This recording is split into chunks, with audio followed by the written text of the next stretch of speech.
Welcome to Watches with Dennis, and today I want to talk about how to buy used watches, or more specifically, how I buy used watches. So this is going to be kind of like a guide, and it's really just in terms of how I happen to approach the used watch market and when I turn to the used watch market. There are a lot of different strategies that one could employ, and I'm not going to say that one is necessarily better than another, but obviously I can only really speak to the way that I go about it. So starting off, I think the first thing we have to talk about is when do we turn to the used market? And generally, I group people into three reasons why they probably would. The first would be it's the only option available. So if a watch is discontinued, especially if it's been discontinued for quite a while, it would probably be next to impossible to find the watch unworn. Maybe still possible, but generally not an authorized dealer. So you'd be turning to some sort of used dealer in order to acquire the watch. So that'd be reason one. Reason two would be you don't want to wait to get the watch new. So this is often the case with hype pieces, very common with Rolex in particular, where you may want to go and get a GMT Master 2. You don't want to wait, or you've been waiting and you're getting frustrated, and so you decide you're going to go to the secondhand market and buy a used one, especially if you want to. It could be unworn or not. We're not really going to dive much into that necessarily, gray market versus used. But you might decide, hey, in order to not take as big of a bath on the delta between the new price and the unworn price, maybe you go used in that regard. Anyway, it's an example. And then the third reason would be to save money. So a lot of people might say, whether the watch is in production or not, doesn't really matter. You go, I want to buy a used version because I want to save a few bucks on the purchase.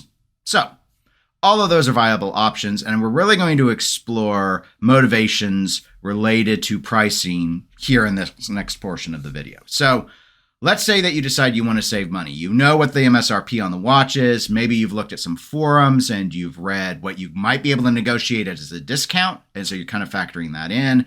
Or I would suggest definitely try and factor that in. So check some forums, check some Facebook groups if you're members of those, and try and get a sense as to whether or not authorized dealers can still negotiate. So, for example, you don't get a discount on steel Rolex watches at the authorized dealer. You don't even need to bother trying to ask for a discount at this stage.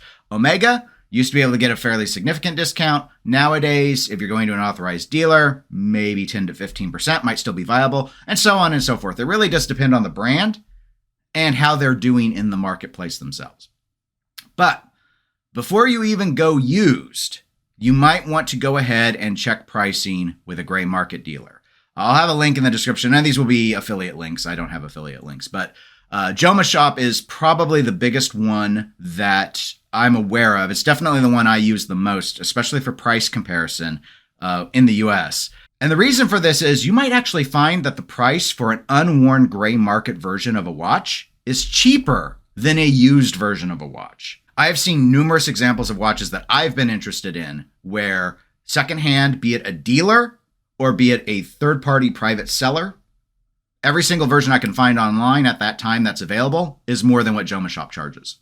So definitely start with doing some searches. You could do a Google shopping search if you want to, and like Joma Shop will show up in that, as will some other gray market dealers. But definitely do a search to figure out whether or not used is actually even the cheapest way to go. Because if it isn't, going gray will probably still get you the box and papers. Basically, all you tend to lose is the warranty.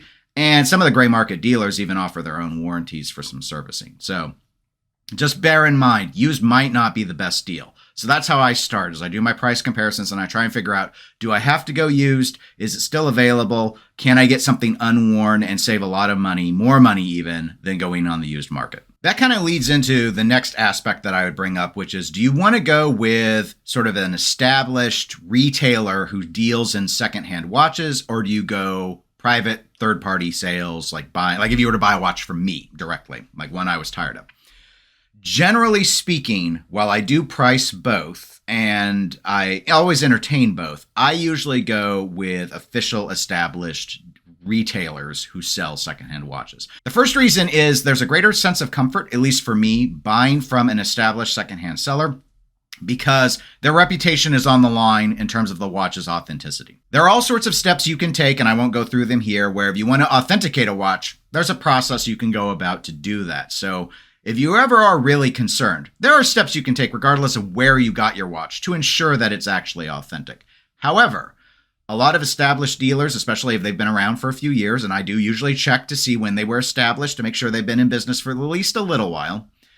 They have a reputation to uphold. They'll have reviews online. You can get a sense as to what other buyers have experienced and where those negatives have been. I often will sort reviews by negative. Usually with established dealers, what I've found is negative reviews are often slow shipping, poor communication, a watch being listed for sale and it's actually sold and they didn't get the ad down. It's usually things like that. I'm looking for claims of replicas, claims of products not being as described. So I tend to prefer authorized dealers. Well, they're not really authorized dealers. I tend to prefer established retailers for that sort of sense of comfort. The other reason is usually an established retailer has more recourse in terms of helping you out with a watch. So for example, I bought my Longa 1 through the watch box, and the watch was not running within specification when I put it on the time grapher. That watch was covered under a warranty by the retailer. The retailer took the watch back. There was no argument. They checked it. They agreed that there was a problem. It went in, it got serviced, problem was resolved.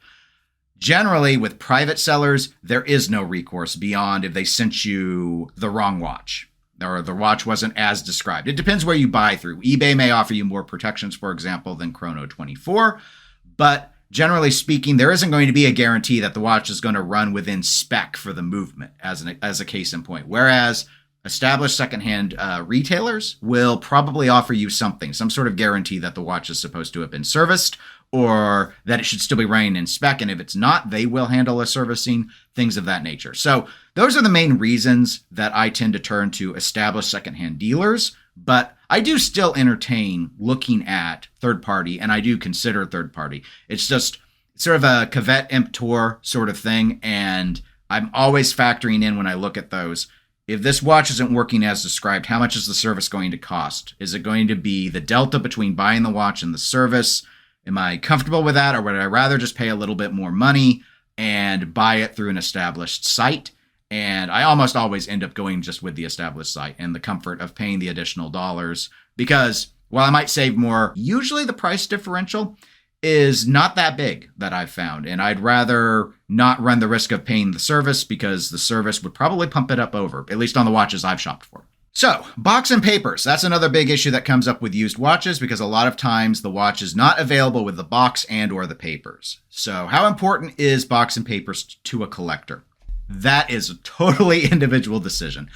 All things being equal, it is always better to have the box and the papers with the watch. And if you had to sacrifice one of those two, it's better to have the papers than to have the box. And the reason for that is the papers are tied specifically to the serial number of the watch. And box, in theory, you could probably find a box somewhere else. You could probably buy a box if you absolutely wanted the box. But the main reason to get box and papers is for resale value or for collector value. It's for the ability to move the watch on later. Like, I don't use any of my watch boxes. Once I save them all because, again, it's better to have the set. If I need to trade or sell a watch in the future, you're going to get more money out of a watch if you have all of that stuff. So I keep it all. The papers are easy. The boxes are a big pain because they're all different sizes and shapes, and you just kind of put them wherever you can put them. When shopping for a watch, how much of a price difference does it make? That really depends on the watch. Not even just the brand, but the watch. Generally speaking, and I have not found a solid analysis of this, so this is what I've seen other people suggest and some of the differences I've seen when shopping watches and seeing identical watches, and the only difference I can find is the lack of a box and or papers. 10 to 15% is probably the common range. 10 to 15% more value or more that you'll pay for a watch with box and papers. I've seen that maybe go all the way up to 25%. But generally it seems to be more towards the lower end. I've seen some people say that in this day and age, you should always expect box and papers. I do not prevent myself from buying a watch over box and papers, especially if there is no authenticity sort of concern. So, for example, if I've been shopping Rolex watches and I look at used watches, I do want papers with all the Rolex watches. When I was shopping for my Longa, it wasn't a big deal to me. There was no question of authenticity with the movement and everything else. So in that case, it was like I would have rather gotten the watch with papers in the box, but you saved quite a bit not doing that. It wasn't a watch that's particularly expected to be flippable or valuable. Like moving it on later on is probably not going to get you a lot more money than what I bought it for. It sells for a lot less used than it does new. So all those things factored together, I didn't think it was that big of a deal on the value to me. So I didn't need it. Box, I definitely didn't care about. So for me, I tend to want papers if I can get them. Box, I could kind of take or leave, but especially if it's a watch that I don't think I'm going to keep, or I'll sometimes buy watches that I'm not sure if I like or not, and I want to try them out, and then I'm knowing I'm going to move them on most likely if they don't check all of the boxes, and I'll probably take a bit of a loss, but it's easier to move them on if you have box and papers. So for me, box and papers is a preference. I don't place it as a super high priority, but I definitely favor looking at watches with papers over watches without, and the box is less important. And so finally, I want to end with a request was for some favorite websites for watch shopping, used watch shopping. And okay, let's think of it in two categories. So the first is just general, like looking for used watches. Chrono24 is my favorite. I have a link to that in the video description.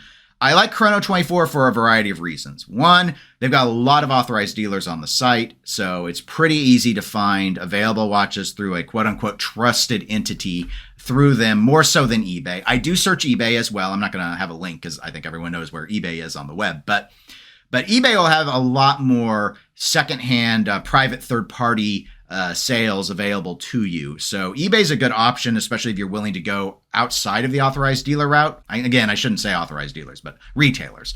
There are a lot of retailers that are on eBay as well. So both places are good. I feel like Chrono24 is more watch collector, or like more watch collectors use it, know about it. It's more of a watch person site. So in terms of comfort and especially finding more exotic and luxury pieces, I like it better, and I always start with it. Plus, it has a lot of, since it's just watches, it's got a lot of tools you can use, like choosing favorites and stuff, and then the site can recommend similar watches to you and give you notifications in terms of when you go to the site, you'll see stuff on the list that will often be along the lines of the things you've kind of bookmarked. It's a more friendly viewing experience for me. Now, the other place is, since I do tend to favor buying through secondhand retailers, I have certain sites that I like to go to that I shop with in terms of going, and I'll kind of do window shopping through them. In some ways, Chrono24 is almost overwhelming with the choices, especially if you try and go through their list and you see all the brands and you're like, well, I don't know, or I just kind of want to look and say, I want to look at all the Mosers.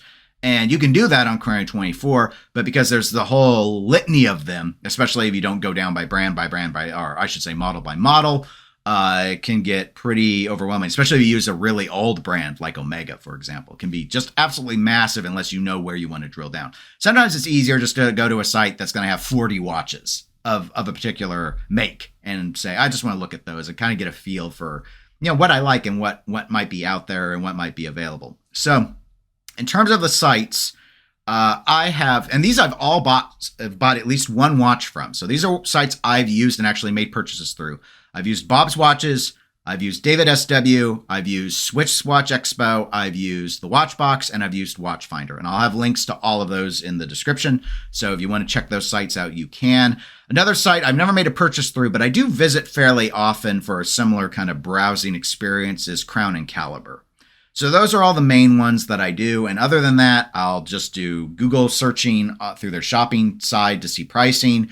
And I do a lot of searches through the Chrono24 and eBay. But anyway, that's my basic guide to how I approach buying a used watch. Go ahead and comment below on the video if you have different thoughts, different perspectives, or different ways you like to go about it, different sites. Don't know if YouTube's really keen on letting people post links as I think about it. Well, I think it puts it in a little moderated area, so I should be able to see them. But anyway, go ahead and share any thoughts you have on this, because there are a lot of different ways. A lot of different people prioritize different things when they shop for used, but hopefully this gives you some ideas on how I go about and do it. And anyway, if you enjoyed the video, please do give it a like. It does help my channel out. Subscribe if you want to be automatically notified when I release new videos, and I hope everyone has a really good day. Take care, everybody.